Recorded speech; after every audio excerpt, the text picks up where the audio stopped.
슬픔에 빠져 있는 유족들한테 청천벽력 같은 얘기가 들려왔답니다. 김기혁 아나운서. 네, 일단 사건 자체는요, 지난해 7월로 거슬러 올라갑니다. 한 여고생이 인천의 모 아파트에서 떨어져서 숨진 채 발견이 됐습니다. 그런데 당시 이 여고생은 자신의 진로 문제 때문에 스스로 극단적인 선택을 한 것이다라고 추정이 됐었습니다. 뭐 네네. 가족들도 그렇고 네. 경찰도 그렇고요.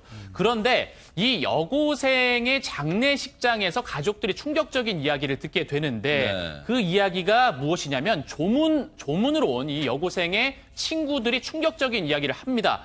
이 해당 여고생이 성폭행을 그 전에 당했었고 그로 인해서 굉장히 괴로워했다는 겁니다.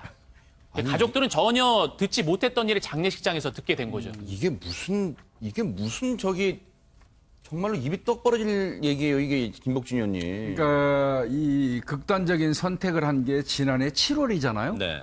장례를 치르는 과정에서 이제 이 딸의 친구로부터 이 여고생의 아버지가 무슨 얘기를 들었는데요. 네. 그 내용인즉슨 네. 지난해 2월경에 이 그 숨진 딸이 친구들 남학생하고 좀 섞여 있는 상황이었던 것 같아요. 한 7명 정도가 술자리를 가졌는데 네.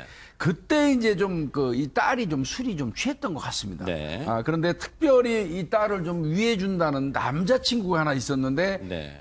술이 취했으니까 좀 집에 내가 데려다 주겠다 하고 자청하고 나섰다는 거예요. 네. 그리고 여고생을 데리고 와서 집에다 데려다 주는 과정에서 집 근처에서 만취한 이 딸을 성폭행을 하고 성폭행 이후에도 정신을 못 차리고 있을 때 신체의 특정 부위를 사진 촬영을 했다.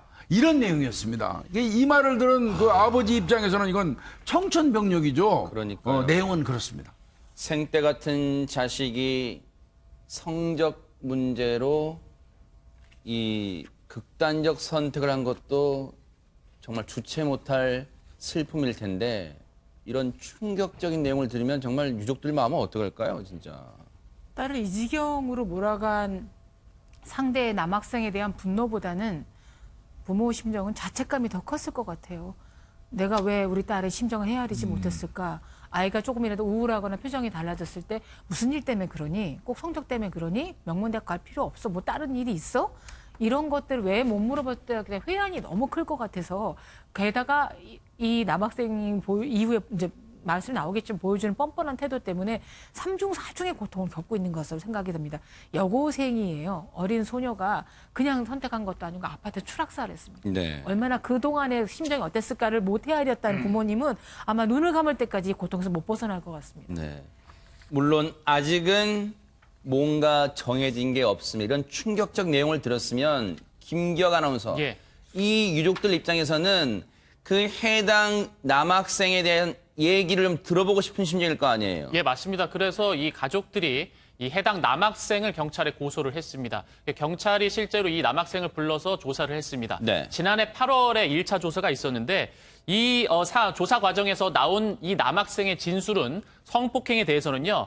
나는 이 여학생과 입만 맞췄을 뿐 성폭행은 없었다. 그리고 사진은 찍었는데 내가 찍은 후에 바로 삭제를 했다라고 진술을 1차에서는 했습니다. 네. 그리고 2차 조사가 한 달 뒤에 9월에 이루어지는데요. 2차 조사에서는 또 진술이 번복됩니다. 뭐라고요? 나는 아예 사진을 찍은 적도 없다.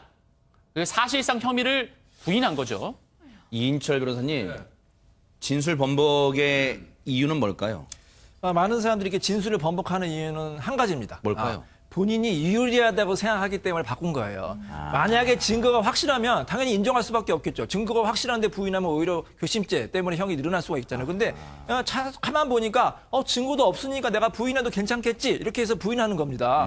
자, 1차 때는 입은 맞췄지만 성폭행은 없었고 사진은 찍었다. 이 사진을 찍은 것 자체가 성폭행 특례법에 따라서 중하게 처벌되거든요. 자, 근데 지금은 성폭행도 없었고 입을 맞춘 거는 아마 동일했다고 주장할 겁니다. 그래서 그것도 무죄고, 그다음에 사진도 찍은 게 없다. 그럼 완전히 빠져나가는 거거든요. 그래서 아마 무슨 주변의 조력을 받았든지 그런 전략적인 측면에서 부인을 한 것으로 있다고도 생각이 됩니다. 아니 근데 김복준 의원님, 예. 1차 조사 때는 자기 입으로 사진을 찍었지만 삭제했다면서요. 그러면 예. 그 뭐죠? 디지털 포렌식인가 뭔가로 다 복원하면 되잖아요. 그게 안 됐다는 사실을 아는 거예요. 아. 경찰에서 찍었다가 삭제했습니다 하고 1차 진술을 했는데 네. 그때 경찰이 이 디지털 포렌식을 했던 것 같습니다. 아하. 근데 이제 그 결과가 불행하게도 아마 이 도출 불능이었던 것 같아요. 그래요? 그 사실을 남학생 측에서 알은 겁니다. 아하. 그러니까 두 번째 조사를 받을 때는 아예 나는 찍은 적 없습니다 하고 아하. 이제 이건 분명히 누군가로부터 법률적인 조언을 받은 겁니다. 아하. 그래서 이제 그렇게 하는 건데 그러니까 경찰이 궁여지책으로 나온 게 뭐였냐면요. 그렇다면 혹시 당일날 7명이서 술을 마시고 했었잖아요. 아. 그 학생들이 추후에라도 그 남학생끼리는 그 사진 보여줄 수 있잖아요. 이제 아이들이니까 네. 예, 자랑 삼아서 하긴 마치 정준영 사건 때도 그랬으니까. 그렇습니다. 네네. 마치 무슨 전리품처럼 아하. 그런 게 있나 또 피해 여학생이 또 가장 가까운 친구한테 나 사실 그날 이러이러한 피해를 당했어 말할 수도 있잖아요. 네. 그래서 그거를 집중했습니다. 아하. 그랬더니 일부 그 당시에 참 그 술자리 했던 남학생 중에 일부는 네. 봤다는 겁니다. 어허. 특정 부위를 찍은 사진을 봤다. 아. 그 내용을 경찰이 확인을 했고요. 네. 또 같이 어울렸던 여고생 그 피해자 여자 친구들, 네. 여성 그 여고생들은 그 여고생이 이 사망한 여고생이 그 피해당한 사실을 성폭행 당한 친구한테 사실을. 아. 다 얘기하더라. 그걸 아하. 들은 적이 있다. 그래서 경찰이 그 두 개를 참고인 조사를 한 이후에 네. 준강간과 카메라 등 이용 촬영죄로 처벌을 한 겁니다. 아하. 이렇게 해서 경찰은 주변인 탐문 끝에, 주변인 진술까지 받아낸 끝에 지난해 10월 김복준 의원님 말씀처럼 준강간 그리고 불법 촬영 혐의로 검찰에 이 사건을 송치를 하게 됩니다. 그러면 김기혁 아나운서, 네.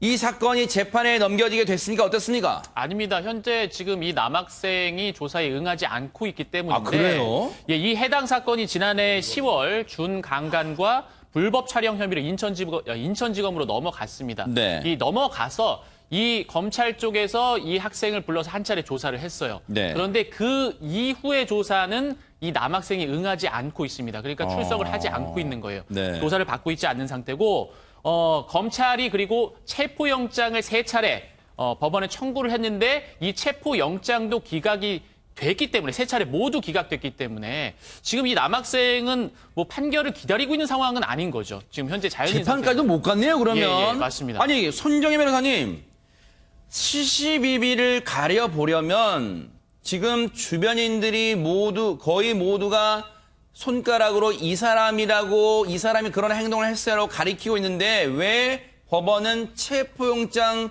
이 영장을 발부를 안 하고 있을까요? 좀 이해되지 않는 면이 있는 게 검찰은 수사를 해야 되잖아요. 그럼 이 학생이 나와야 수사가 되잖아요. 네. 근데 나오지 않고 계속 이제 그 출석에 불응하고 있는 상태다 보니까 원칙적으로 2-3번 불렀는데 안 나오면 체포영장 받는 겁니다. 체포해서 조사 받는 거예요. 구속영장도 아니고 체포영장이 기각됐다는 것은 네. 일단은 여러 가지 증거나 진술이 있는 상황이라고 보이니 아마도 소년범이라는 특성을 고려하신 게 아닐까 그런 생각이 들고요. 미성년자이기 때문에 뭐 체포영장이나 구속영장에 대해서 신중할 수는 있다고 하지만 지금 피해자 진술도 받지 못하는 상황에서 피의자 진술은 반드시 고강도의 수사가 필요한 상황에 와서 다시 재청구해봐야 되지 않을까 그런 생각이 듭니다. 아니, 이러면 김복준 의원님 네. 끝까지 수사 못하는 거예요? 아니, 그리고요. 예. 뽀뽀만 하고도 신체 부위 사진을 찍을 수가 있어요? 그건 아니죠. 그러니까 그 좀. 그럼 어떻게 되는 겁니까? 그냥 안 나오면 끝까지 버티고 수사 못 받는 거예요? 체포영장이라는 게요. 정당한 이유 없이 출석 요구에 불응하거나 소재가 불명일 때 발부받는 거거든요. 네. 즉 말하면 조사를 하기 위해서 그런 겁니다. 신병을 네. 확보해서. 그런데 아까 손 변호사님 말씀하신 것처럼 자 검찰로 경찰에서 송치가 됐죠. 네. 서류를 받고 사람은 같이 않았단 말이죠. 그 경우에 이제 출석하라고 요구를 하는데 불응하고 있으니까 체포영장을 신청하는 건 지극히 당연해요. 네. 근데 저는 그 재판부에서 왜 그 체포영장을 발부 안 하는지 그게 증거가 이해가 없기 안 갑니다. 때문입니다. 왜냐하면 경찰에서는요 본인이 1차 인정해도 나중에 부인하면 증거 능력이 없습니다. 아하. 검찰 단계에서는 부인해도 증거 능력이 있는데 경찰 단계에서는 본인이 나중에 부인하면 증거 능력이 없기 때문에 법원에서도 어쩔 수 없이 영장을 기각한 것으로 보입니다. 이 사건은요, 지금은 단정하지 않겠지만 뉴스파이터 끝까지 추적해 보겠습니다.